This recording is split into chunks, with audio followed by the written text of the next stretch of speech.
das jemals wieder an. Oh, ich freue mich auch.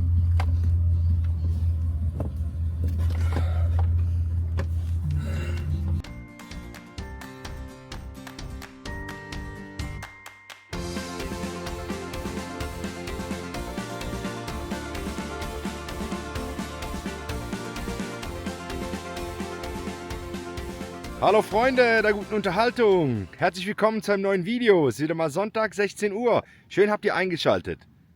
Herzlich willkommen aus New Mexico. Was ist eigentlich passiert, bis wir hierher gekommen sind? Ja, da ist schon einiges passiert. Wir haben uns verabschiedet von unseren Freunden. Die waren, was waren die, 14 Tage bei uns, glaube ich? Bisschen länger, ja? Bisschen länger. Mit denen haben wir dann die Nationalparks ein bisschen gemacht. Manchmal mit ein bisschen Wetterunglück. Der Preis war nicht so toll, aber der Rest war richtig cool. Und jetzt hat es uns auf eine ganz spezielle oder zu einer ganz speziellen Landschaft verschlagen. Wir sind nämlich Richtung Osten gefahren. Und jetzt zeige ich euch mal kurz die Landschaft.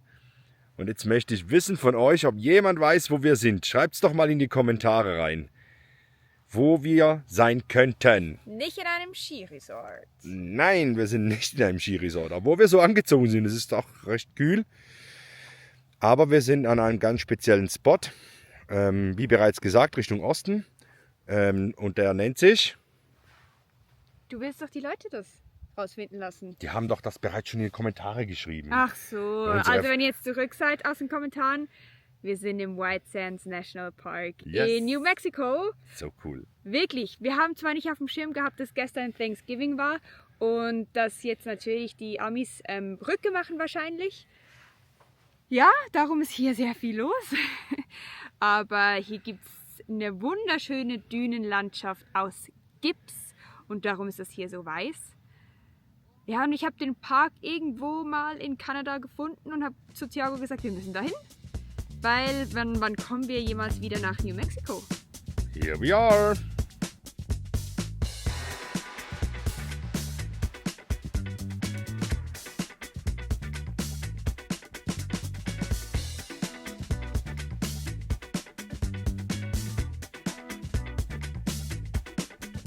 So, ich muss euch anscheinend erklären, hat meine Frau gesagt, was ich hier mache. Seht ihr, wir haben ja ein Siemens-Logo für die Steuerung von gewissen Komponenten, hydraulisch und also die Abstützzylinder sind hydraulisch gesteuert über das Logo und auch die Scheinwerfer, die Zusatzscheinwerfer hier vorne. Die hier, die sind über das Siemens-Logo gesteuert. Und jetzt ist es so, dass ich da ein bisschen viel Strom durchgelassen habe durch das Logo. Jetzt ist das Logo verreckt. Und als ich in der Schweiz war, hat mir Martin freundlicherweise ein neues Logo programmiert. Und jetzt geht es darum, das Logo einzubauen. Und wie bereits gesagt, ich bin nicht irgendwie gelernter Mechaniker oder sonst irgendwas. Ich habe das mit Martin damals in der Werkstatt selber so ein bisschen gelernt, wenn ich das so sagen kann. Ja, und jetzt tue ich mich da mal ranmachen. Einen Teil habe ich jetzt schon angeschlossen. Jetzt kommt aber der tricky Part, dass wir den unteren Scheinwerfer, der sehr viel Strom braucht, den werden wir jetzt über 2 Ausgänge, respektive über 4 Ausgänge schalten, damit das zweite Logo nicht direkt seinen Geist aufgibt. Also stay tuned!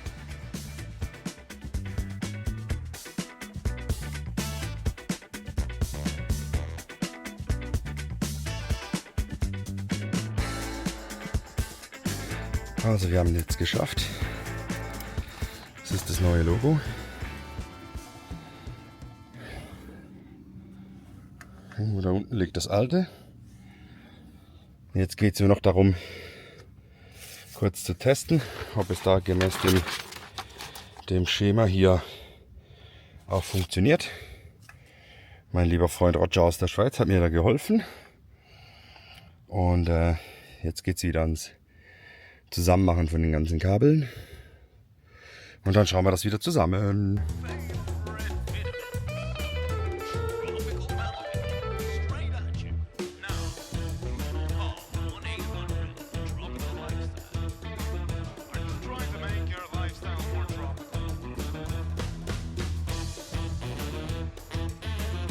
Wir fahren von Lake Havasu Richtung Las Cruces, eine lange Etappe durch endlose Weite, und landen ausgerechnet an Thanksgiving vor den Oregon Mountains.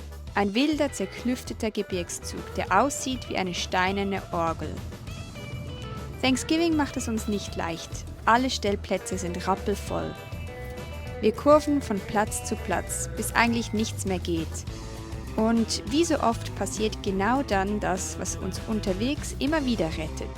Auf dem kleinsten Fleck, der noch übrig ist, findet Biggie irgendwie doch noch einen Platz für die Nacht.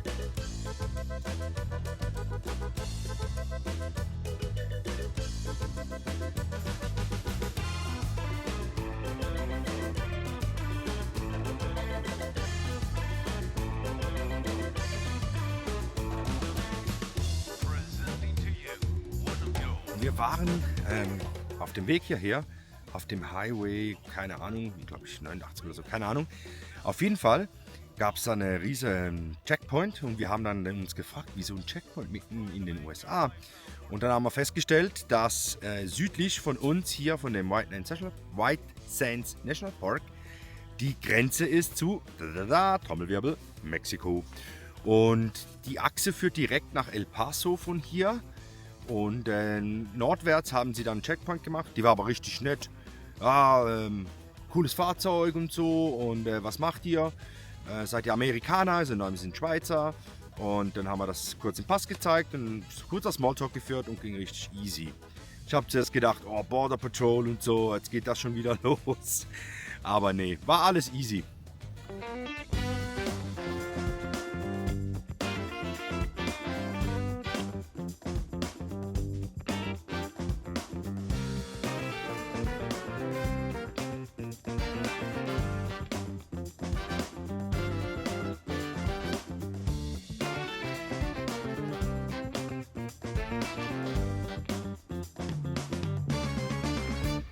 Jetzt geht es wieder zurück zum Biggie, weil wir sind im ersten Posten, glaube ich jetzt, oder ersten Stopp raus.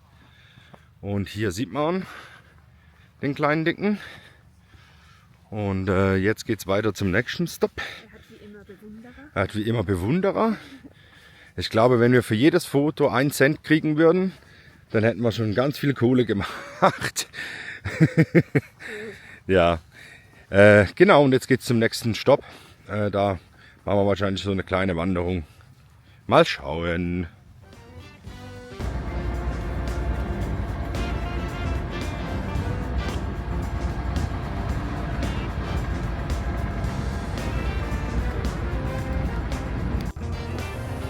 Es ist so hell hier draußen, dass man es gar nicht schafft ohne Sonnenbrille. Ja, es ist richtig weiß. Also, ja, so, wie soll ich sagen? Weiß, orange-weiß vielleicht. Ja, aber das ist durch deine Brille. Ah, Also ich sehe nichts von Orange. Okay, dann ist es meine Sonnenbrille. Hast du recht.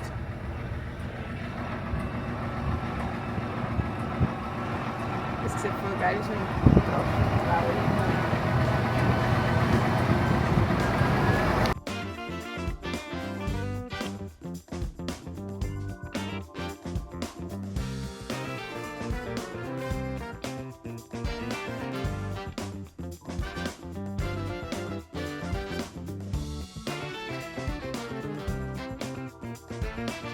White Sands war grandios. Alleine dafür hat sich der Abstecher nach New Mexico gelohnt. Wir sind uns sicher, wenn hier nicht gerade Thanksgiving ist, wartet ein echter Geheimtipp auf alle, die es ruhig, weit und ein bisschen magisch mögen.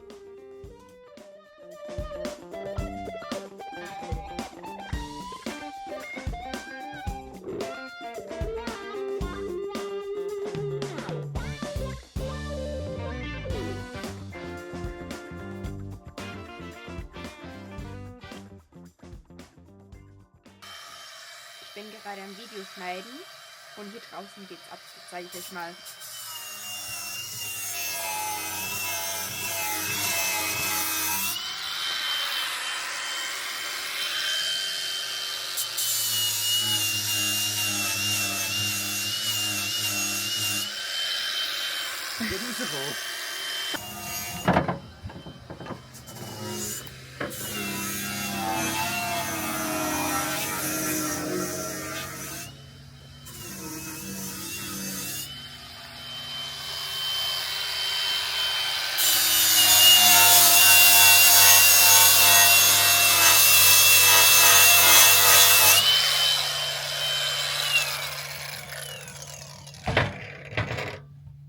Was machst du?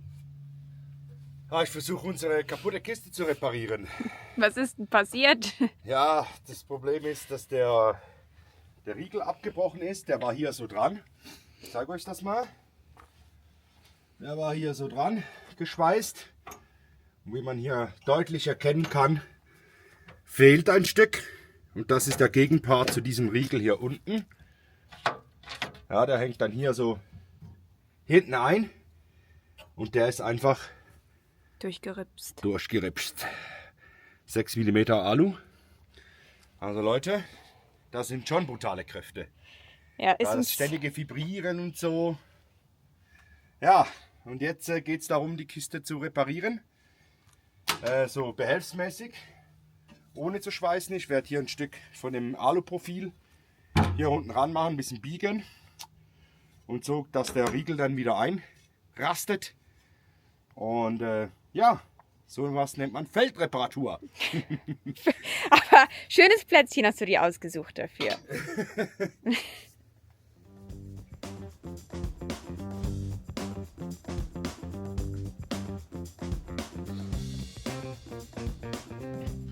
Wir machen uns langsam aber sicher bereit für Mexiko. Wir haben jetzt noch die Reifen, die wir unbedingt wechseln müssen in den USA. Das haben wir jetzt aber bereits organisiert. Die werden jetzt von New York nach Arizona, nach Phoenix geschickt. Und dort haben wir eine Garage gefunden, die die Reifen für uns wechselt. Also Thiago ist mit dabei, weil das ist alles ein bisschen komplizierter. Und ja, sobald das gemacht ist, verlassen wir langsam aber sicher die USA.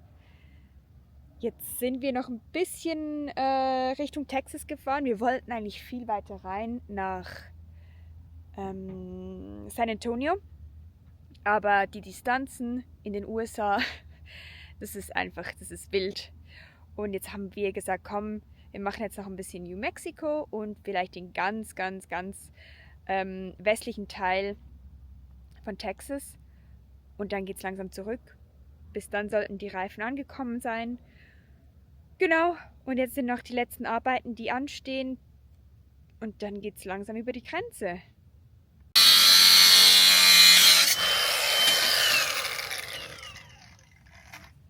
So, alter Profi. Alles von Martin gelernt. Ja, stimmt. Ja, 100%. Da wurdest du richtiger Handwerker. Aber die Schuhe sind immer noch nicht Suva-konform. Doch. Nee. Der Moment der Wahrheit ist gekommen. Ich habe meinen Winkel vorbereitet, vorgebohrt, unten angezeichnet in der Kiste hier. Und jetzt bohre ich zuerst vor mit dem dünnen Bohrer und danach mit dem großen nach. Und dann hoffen wir, dass das passt. Drückt uns die Daumen. Gott.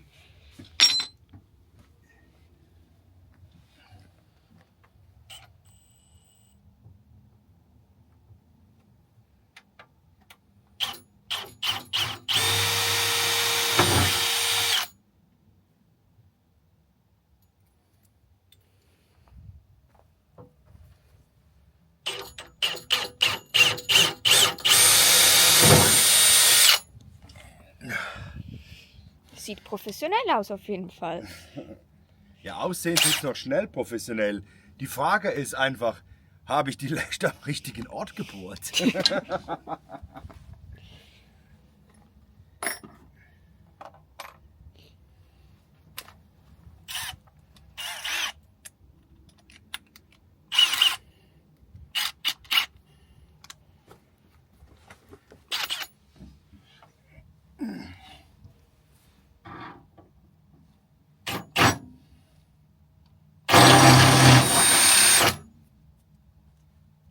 Heiß?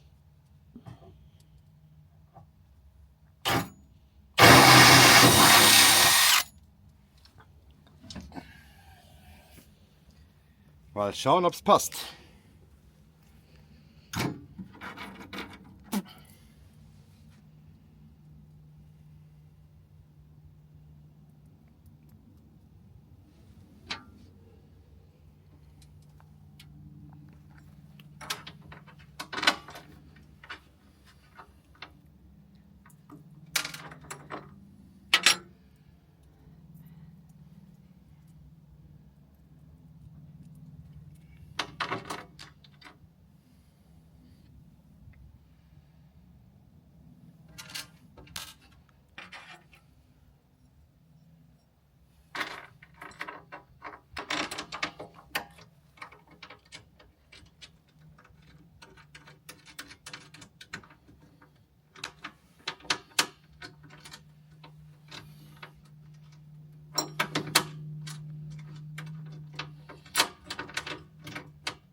Wir sind vor ein paar Tagen nochmals durchs Valley of the Gods gefahren mit unseren Freunden und dann ist diese Kiste aufgegangen und zum Glück haben wir immer Spannsets dabei.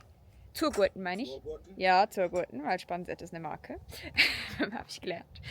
Und das hat uns dann gerettet, weil dann konnten wir die Zurgurte rundherum machen und die Kiste hat dann so gehalten. Aber das konnten wir natürlich nicht so lassen, weil sonst sehen wir dann irgendwann ein bisschen aus wie ein Weihnachtsbaum, wenn wir überall rote Zurgurten haben an unserem Fahrzeug. Und darum macht Thiago das jetzt wieder fresh. Ja. Und dann haben wir immer noch den Riemen, der schlägt. Mal schauen, ob er das auch noch schafft. Mit meiner mentalen Unterstützung natürlich. Und dann sind wir eigentlich so gut wie neu. Thiago, wie läuft's? Gehen wir mal das Ding runter, ich zeige euch das, wie es läuft. Okay. Ups. Wieder mal. Kameraführung. Kameraführung muss sein, hin und wieder. Also. Operation gelungen, Patient gestorben. Hier haben wir die Schrauben. Ja, bevor ich es jetzt wieder in den Kommentaren lese, ich weiß, es sind nicht ganz parallel. Aber der Riegel heilt. Und man kann das jetzt wieder schließen. Und er zappelt noch ein bisschen rum, aber das ist okay. Dem bin ich für den Moment mal zufrieden.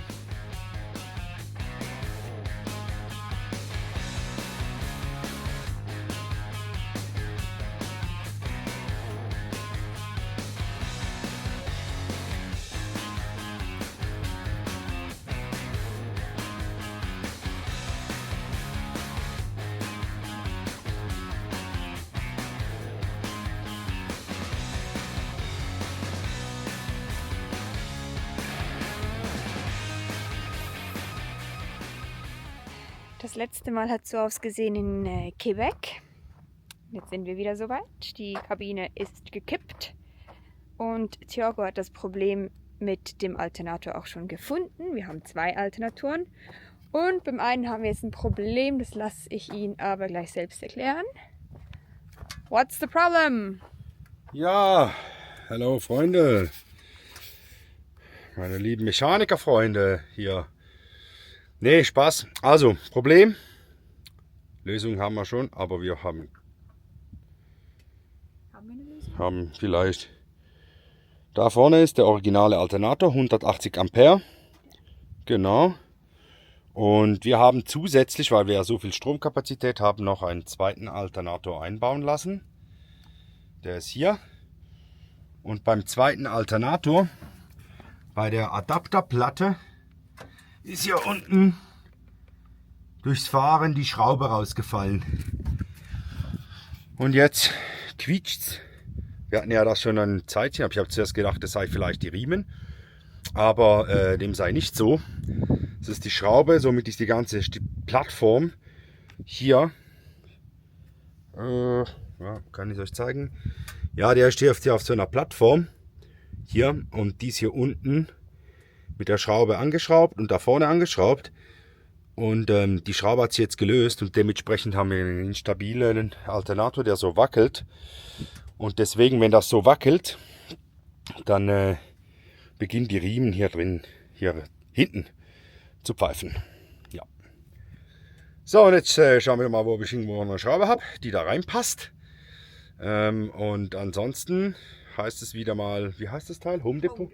Home Depot. Und hoffen, dass die noch ein paar metrische Schrauben im Lager haben.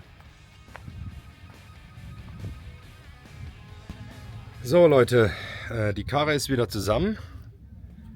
Man sehe, man staune. Resultat von der Aktion. Unten war ja die Schraube gelöst und dementsprechend hat der Alternator angefangen zu wackeln. Das hat auch das Pfeifgeräusch gemacht. Und leider habe ich keine metrische Schraube, gerade bei mir, die da passt. Und somit habe ich jetzt einfach die Riemen ausgebaut, so dass es nicht mehr quietscht und dass es auch nicht mehr heiß wird. Und ja, jetzt heißt es beim nächsten Stop Home Depot und mit der richtigen Schraube da wieder andrehen. Und dann hoffe ich, dass wir unseren zweiten Alternator wieder brauchen können. Und deswegen bin ich auch richtig froh, dass ich daran gedacht habe, ein Backup zu machen. Und dementsprechend können wir jetzt noch über den Originalen quasi von Scania, logisch, das sieht man jetzt nicht mehr, ist doof, über den Originalen von Scania quasi trotzdem laden. Wenn das Fahrzeug läuft, wird trotzdem geladen jetzt, ja. Vorher hatten wir die Möglichkeit über 2, jetzt halt nur noch einer, aber einer ist besser als keiner. Und somit halten wir euch auf dem Laufenden, wie wir das danach wieder lösen.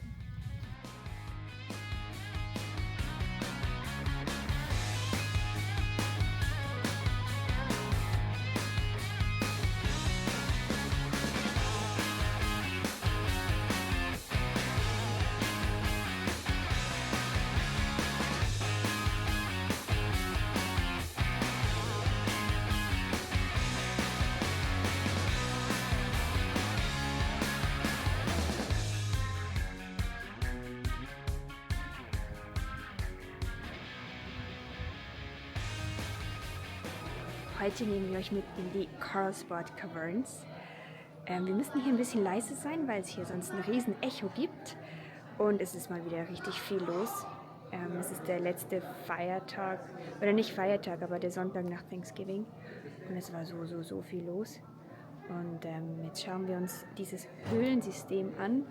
Liegt gleich auf der Grenze zwischen New Mexico und Texas. Und ist ein Nationalpark und wir sind gespannt, was uns hier erwartet. Die Carlsbad Caverns sind eines der spektakulärsten Höhlensysteme Nordamerikas. Entstanden über Millionen von Jahren durch Schwefelsäure aus dem Gestein. Mehr als 100 zugängliche Höhlen, riesige Hallen, meterhohe Tropfsteine und eine Tiefe von über 350 Meter unter der Wüste von New Mexico. Draußen Wüste und Hitze, drinnen kühle, stille Steinwelten. Ein totaler Kontrast und absolut beeindruckend. Hey Manu, erzähl den Leuten doch mal, wo wir jetzt gelandet sind. Wir sind immer noch in den Carlsbad Caverns und es ist sehr imposant. So habe ich es mir gar nicht vorgestellt. Das ist ein riesiges Höhlensystem. Liegt noch in New Mexico, aber wahrscheinlich unterirdisch geht es schon richtig Texas. Und das ist wirklich sehr beeindruckend. Ja. Also ich muss also auch sagen, es ist außerordentlich beeindruckend hier. Es ist ein 2 Kilometer langer Weg hier unten durch.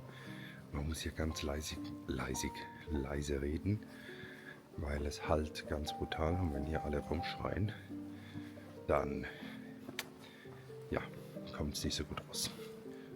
Und deswegen genießen wir jetzt den Hike hier durch und schauen uns das alles ein bisschen an.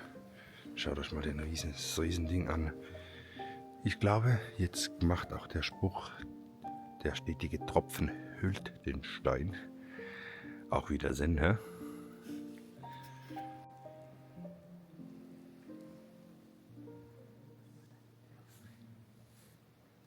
Say formations are dead here. They're just inactive. Because if the climate were to change, if the path of least resistance of the water were to change, water could return to that formation and it could start growing again. Interesting. Wir sind gerade hier durchgelaufen und es sind, glaube ich, immer wieder Ranger unterwegs, die Fragen beantworten. Und die sind so nett, die Leute hier. Wir sind vorhin angestanden, oben noch im Visitor Center und da waren so viele Menschen. Und dann hat eine mitbekommen, die dort arbeitet, dass wir Schweizerdeutsch sprechen. Und dann ist sie gekommen und hat uns eine deutsche Karte gebracht, eine Map. Die Leute sind echt, das ist so angenehm, die sind so freundlich. Und auch die Amerikaner, die nehmen so Rücksicht aufeinander. Es ist nie irgendwie ein Gedränge oder unangenehm, sondern es sind wirklich alle so nett miteinander. Und das macht das Ganze so entspannt. Nicht wahr, Thiago? Ja.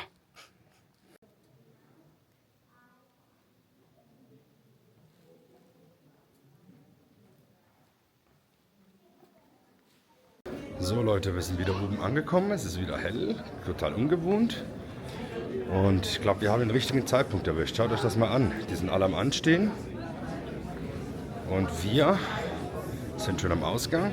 Für uns geht es jetzt weiter, weil wir Frühaufsteher sind. So, wir sind wieder über dem Boden und machen uns jetzt auf den Weg Richtung Texas. Das ist nicht mehr so weit von hier. Die Bundesstaatengrenze ist, glaube ich, was sind das, ein paar Kilometer? Ja, ich würde sagen vielleicht 20 Kilometer. Genau, aber wenn ihr mal in New Mexico seid oder vielleicht irgendwie einen Roadtrip im Westen von Texas macht, dann unbedingt diese Carlsbad Caverns mitnehmen. Die sind wirklich fantastisch. Ja. Das lohnt sich sehr, hier rauszufahren. Kann man auch ganz locker einen ganzen Tag verbringen. Oh ja. In der Nähe ist noch der Guadalupe National Park. Das ist so hier die Region. Im Moment ist ziemlich viel los, weil halt ja die Amerikaner, die haben jetzt ein paar Feiertage und das nutzen die natürlich auch. Und auch unseren America the Beautiful Pass, den haben wir jetzt auch gut genutzt für unsere $80, die wir jetzt noch bezahlt haben. Ja, weil wir haben ja jetzt da letzte oder vorletzte Woche in den News gesehen, dass der ja jetzt hochgeht auf $250. Und ja, wir haben ihn trotzdem einige Male genutzt. Ich habe mich manchmal ein bisschen aufgeregt, weil ich gesagt habe, ja, jetzt muss man hier schon wieder bezahlen. Und dann sagt dann Manu, ja, da ist es State Park, wieder was anderes und so. Aber nee, also ich glaube, wir haben den jetzt richtig gut genutzt. Ja, weil in den USA ist halt nicht alles Nationalpark. Es gibt auch viele State Parks. Es gibt viele National Monuments. Ich weiß gar nicht, ob das drin ist. Ja, da muss man immer ein bisschen schauen, was in dem Pass drin ist. Aber auch zum Beispiel der Horseshoe Bay in Page. Dort mussten wir extra Eintritt bezahlen, damit man einfach nach vorne laufen kann. Was war das, irgendwie $8 pro Person sogar? Ja, nein, es war mehr. Ja, war mehr. 10, glaube ich, oder so. Ja, das ist schon ein bisschen, das ist dann schon fast ein bisschen übertrieben, aber jetzt auf 2026 wird wirklich alles teurer für Touristen. Und wir jetzt mit unserem Fazit würden sagen, dass sich der Pass auch dann immer noch lohnt, Definitiv, anstatt diese einzelnen Eintritte zu bezahlen. Weil aber ganz klar. Und auf das ganze Reisebudget gesehen sind $250. Finde ich immer noch ganz okay für das, dass man so viele Parks besuchen kann. Immer noch top. Klar, war es vorher viel günstiger, aber ich muss sagen, trotzdem immer noch preiswert. ja,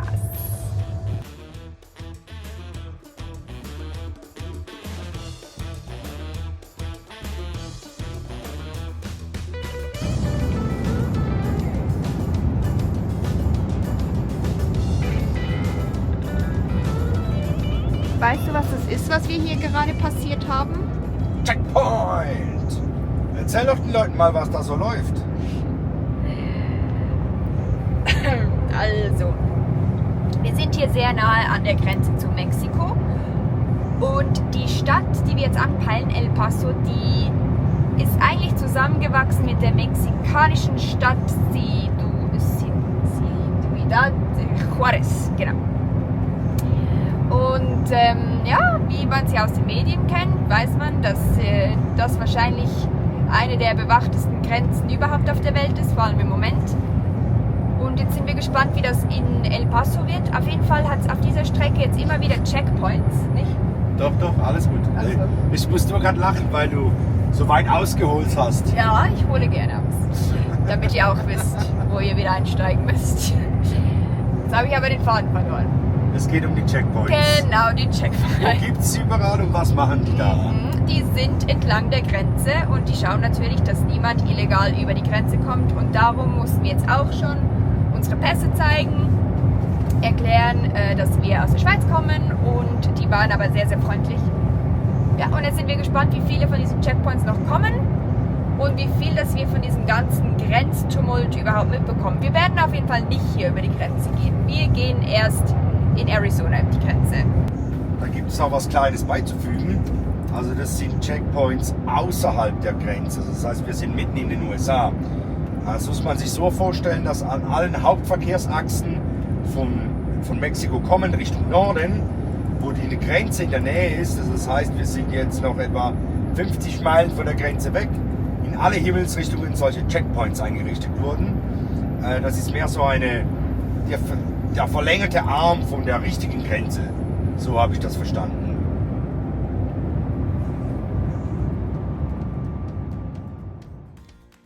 Das war's für heute, Freunde. Like nicht vergessen, Kanal abonnieren und ab in die Kommentare mit euch. Danke, dass ihr mit uns unterwegs seid. Bis nächste Woche.